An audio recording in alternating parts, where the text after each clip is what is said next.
Old Rinkrank. There was once a king who had a daughter. He had a glass mountain made and declared that whoever could cross over it without falling would win his daughter as his wife. A man who loved the king's daughter very much asked the king if he might have her. The king agreed, saying that if he could cross the mountain without falling, he could marry her.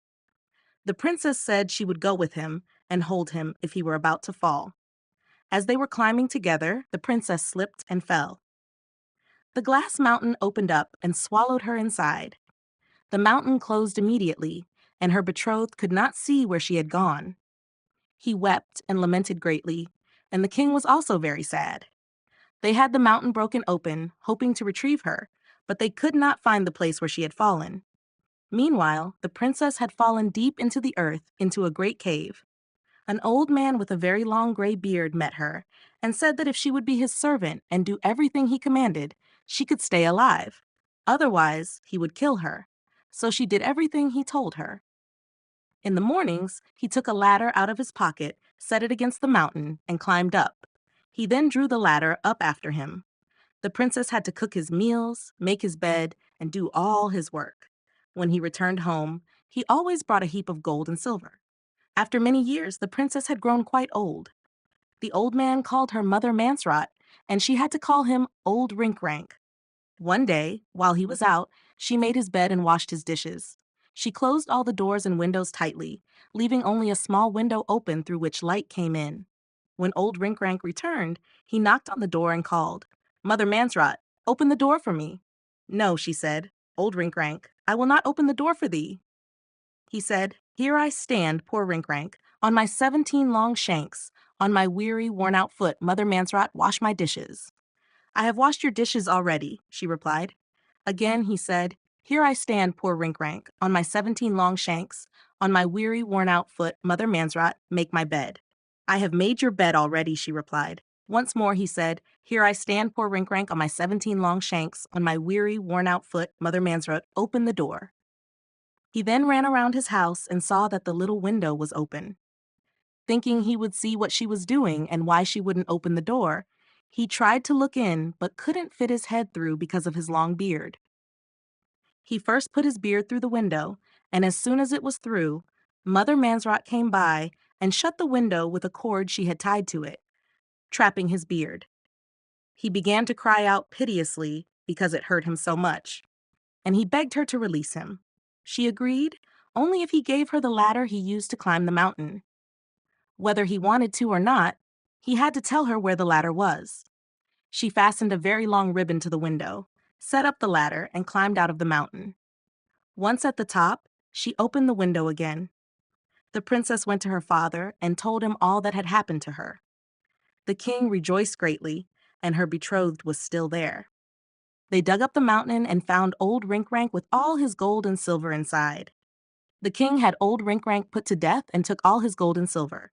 The princess married her betrothed, and they lived happily ever after in great magnificence and joy. 197. The Crystal Ball.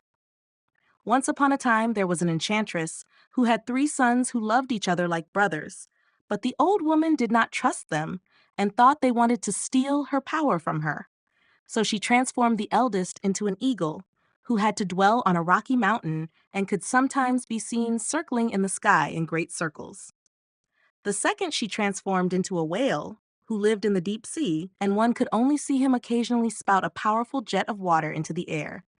Both had only 2 hours each day in their human form.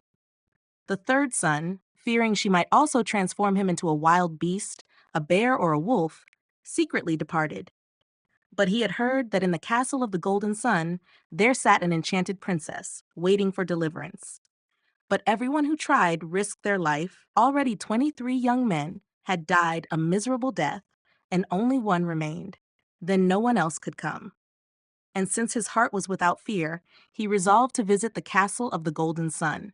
He had wandered for a long time and could not find it, when he came into a great forest and did not know where the way out was.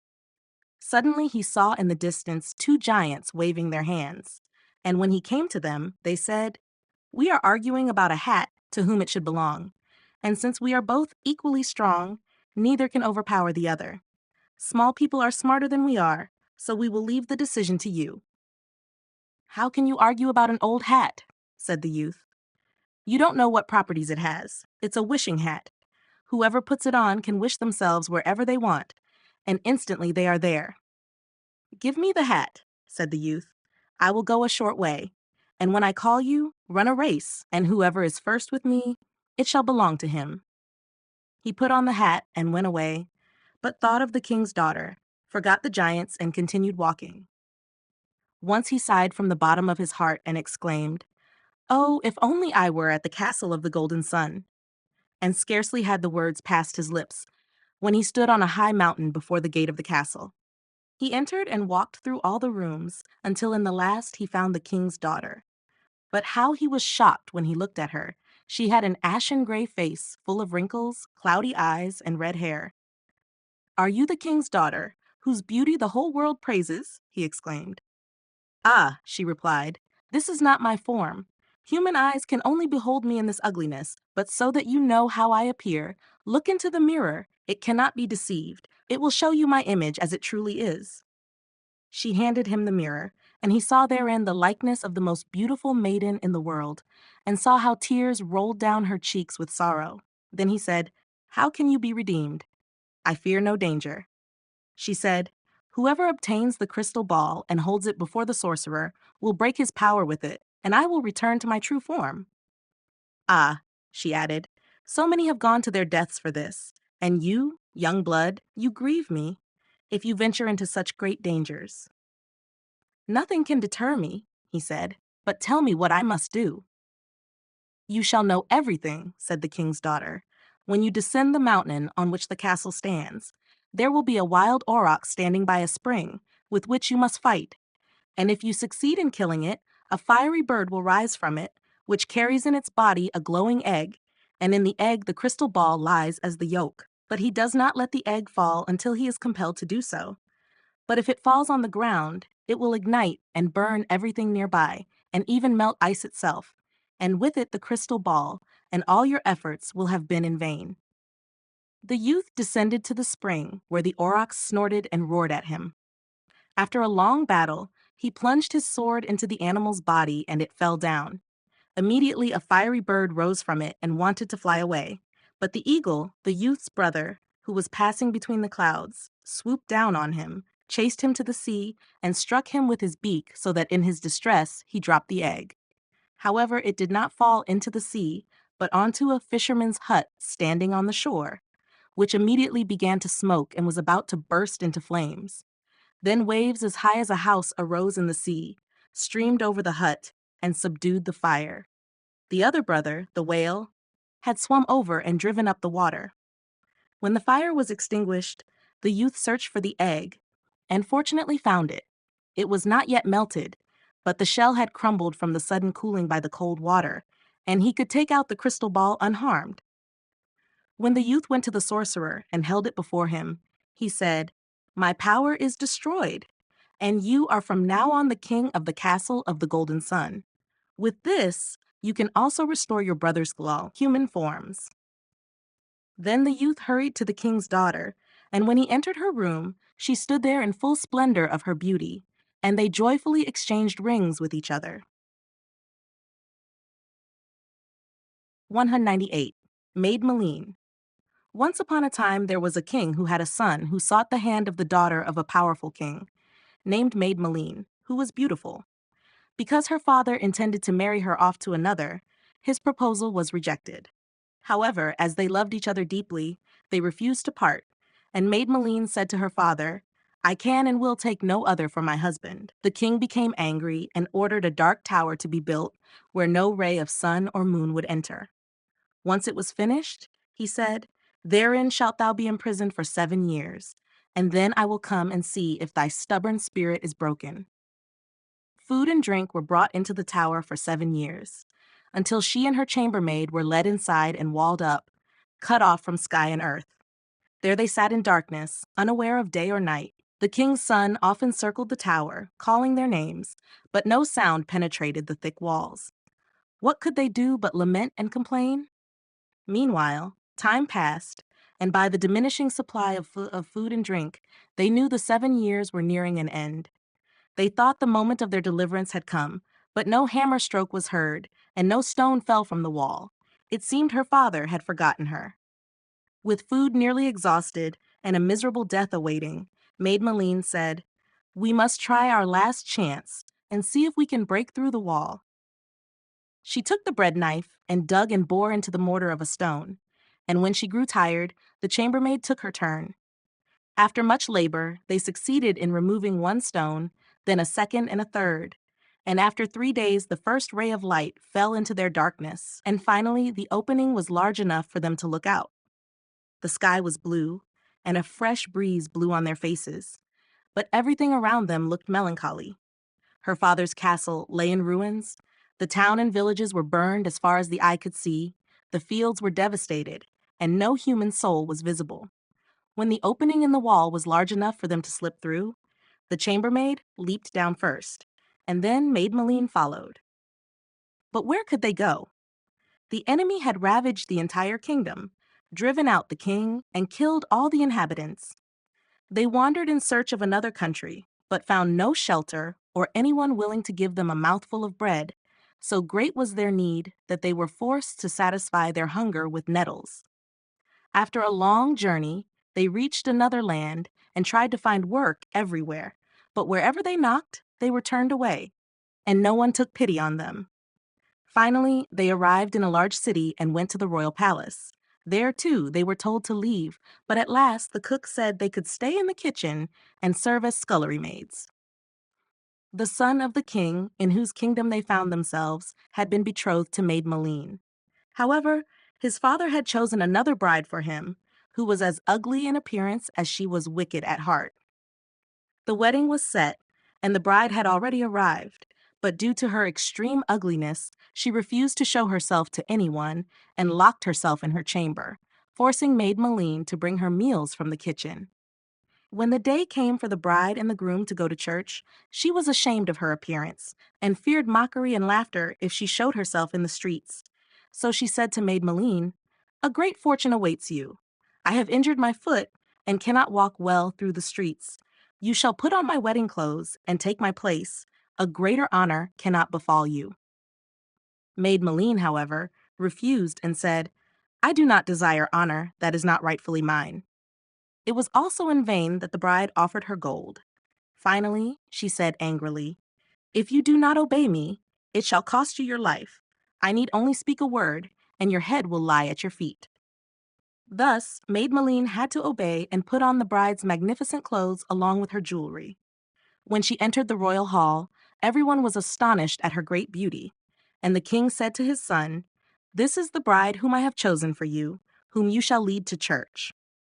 The groom was astonished and thought, "She resembles my Maid Maleen, and I would believe it was she herself, but she has long been imprisoned in the tower or is dead." He took her by the hand and led her to the church.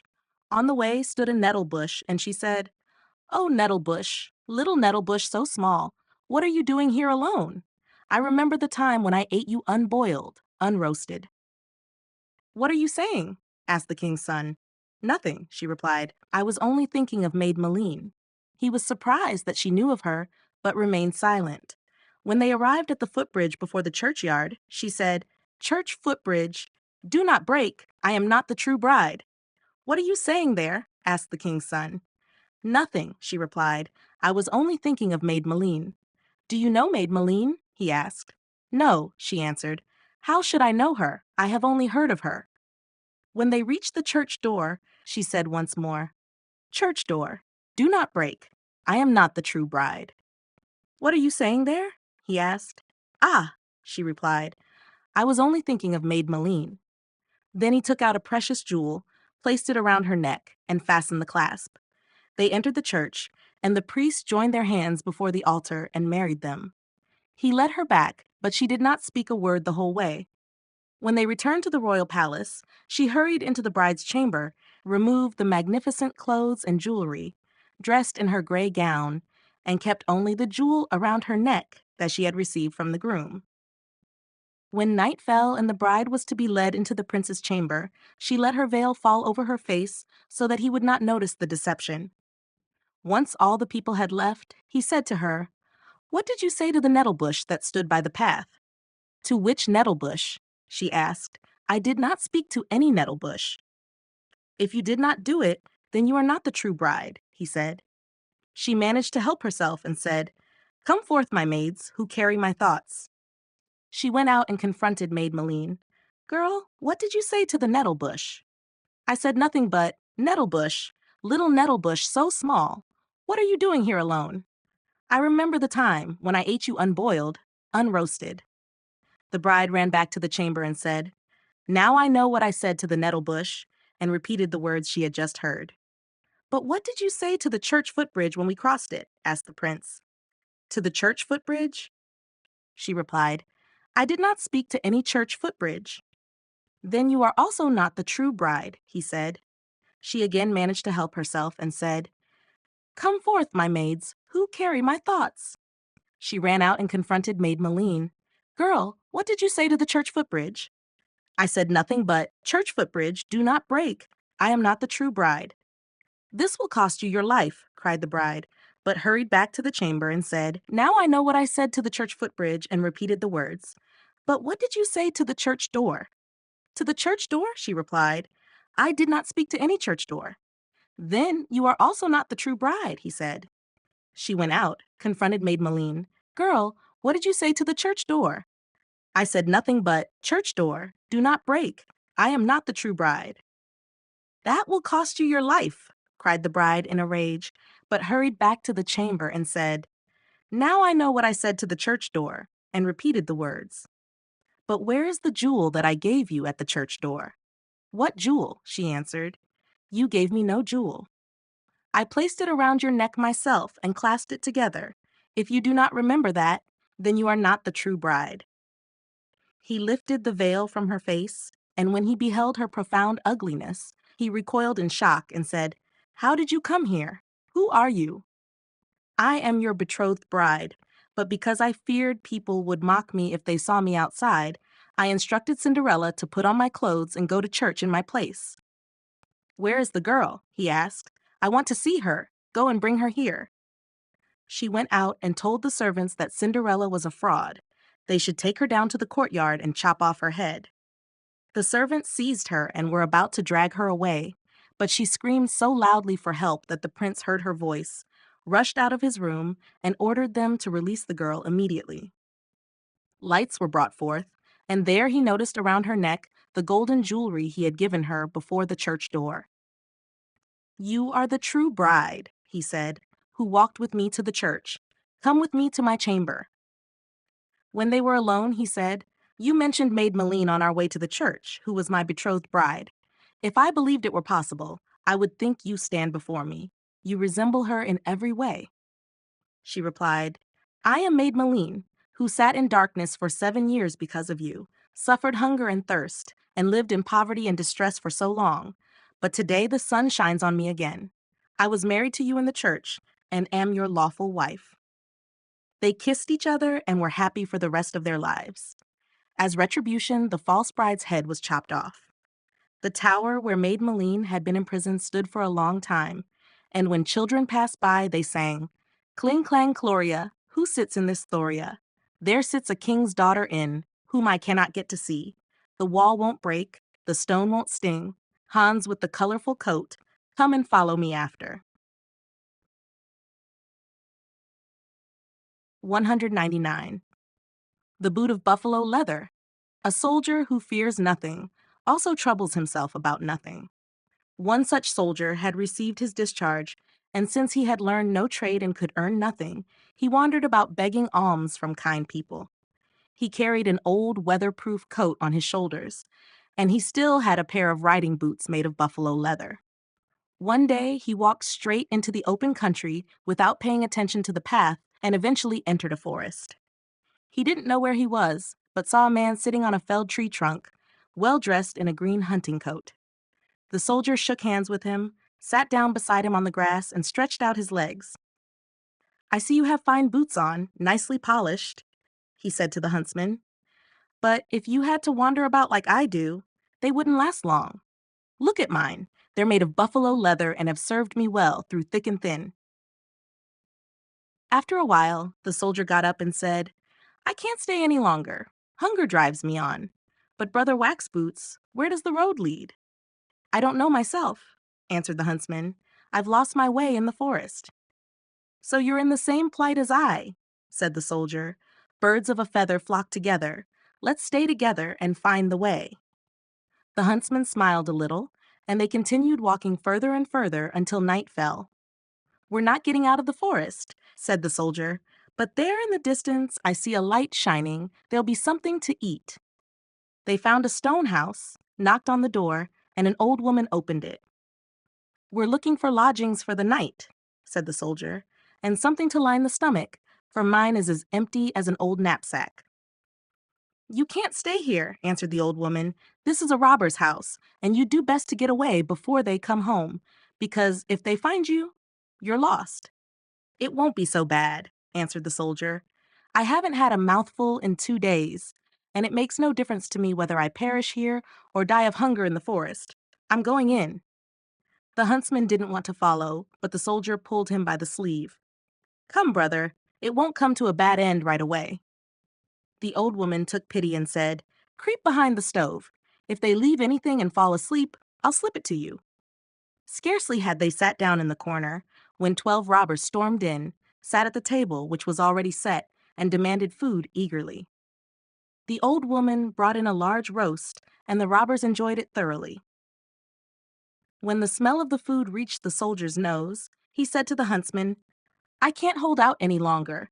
I'm going to sit at the table and eat with them. You'll bring us to our end, said the huntsman, holding him by the arm.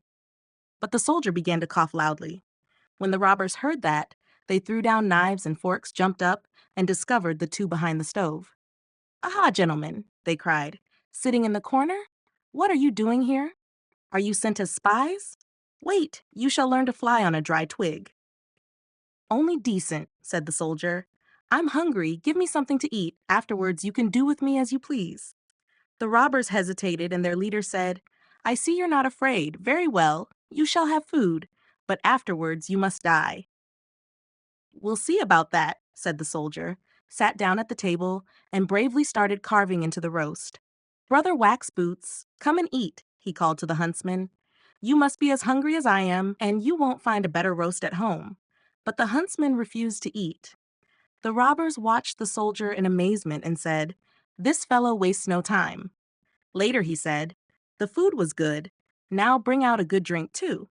The leader was in the mood to allow this as well, and called to the old woman, Fetch a bottle from the cellar, the best one. The soldier popped the cork so loudly that it cracked, took the bottle to the huntsman, and said, Watch out, brother, you're in for a surprise. Now I'll propose a toast to the whole gang.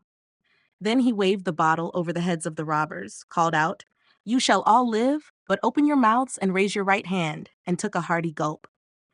Barely had the words left his mouth when they all sat motionless as if turned to stone, mouths open and right arms raised. The huntsman said to the soldier, I see you can do other tricks too, but now come, let's go home.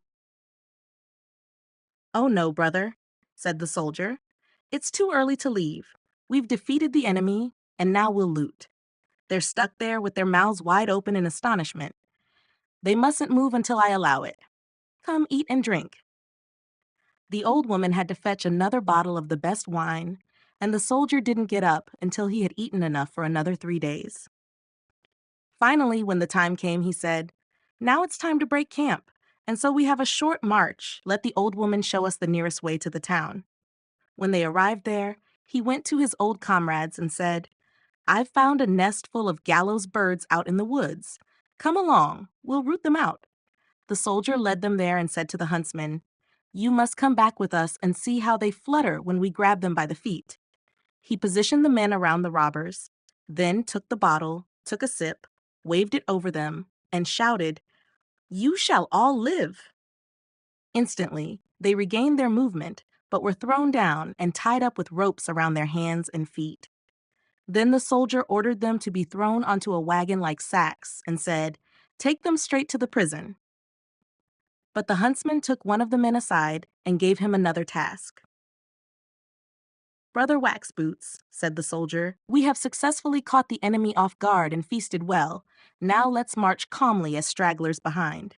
As they approached the city, the soldier saw a crowd pouring out of the city gate, raising loud shouts of joy and waving green branches in the air. Then he saw the entire royal guard coming forward. "What does this mean?" he said in surprise to the huntsman. "Don't you know?" he replied. "The king has been away from his kingdom for a long time. Today he returns, and everyone is going out to meet him." "But where is the king?" said the soldier. "I don't see him." "Here he is," answered the huntsman. "I am the king and have announced my arrival." Then he opened his hunting coat to reveal the royal garments. The soldier was startled, fell to his knees, and begged forgiveness for treating him as an equal in ignorance and addressing him with such a name. The king, however, extended his hand and said, "You are a brave soldier and have saved my life. You shall suffer no more hardship. I will take care of you. And if you ever want to eat a piece of good roast, as good as in the robber's house, just come to the royal kitchen. But if you want to propose a toast, you must first seek my permission." 200. The Golden Key. In wintertime, when deep snow lay on the ground, a poor boy had to go out on a sled to fetch wood. After he had gathered it together and loaded it up, because he was so frozen, he didn't want to go home yet, but rather to make a fire and warm himself a little. So he scraped away the snow, and as he cleared the ground, he found a small golden key. Now he believed that where the key was, there must also be a lock, so he dug in the earth and found an iron chest. "If only the key fits," he thought. "There must be precious things in that chest." He searched, but there was no keyhole to be found. Finally, he discovered one, but it was so small that it could hardly be seen. He tried it, and the key fit perfectly. He turned it once around, and now we must wait until he has completely unlocked it and opened the lid. Then we will find out what wonderful things were lying in that chest.